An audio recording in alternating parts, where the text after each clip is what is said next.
3 essential websites to learn Forex trading for free. So this is part 3 of my Forex Trading for Complete Beginners series. So number 1 is babypips.com, especially their School of Pipsology. So it's a gold mine of information para sa mga complete beginners. You can learn solid fundamentals from basics to advanced, and they have their academy, and you can monitor your progress. You can study Forex trading at your own pace, anytime and anywhere. Number 2 is TradingView.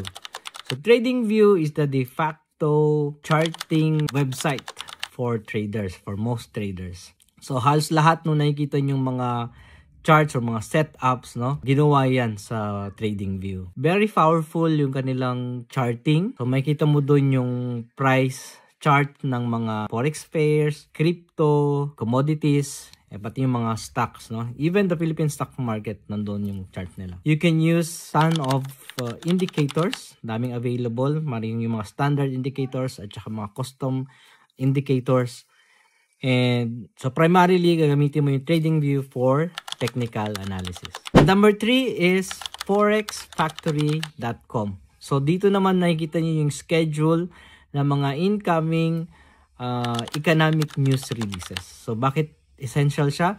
Because this economic news releases, meron siyang impact dun sa volatility ng market. So maaring gumalaw ng malaki yung market kapag nirelease yung mga news na yun. So makikita nyo dito ano yung mga incoming, and categorize siya per country and by impact. So mayroong low impact, may medium impact, and mayroong mga high impact news. So nakaabang ang mga traders dyan.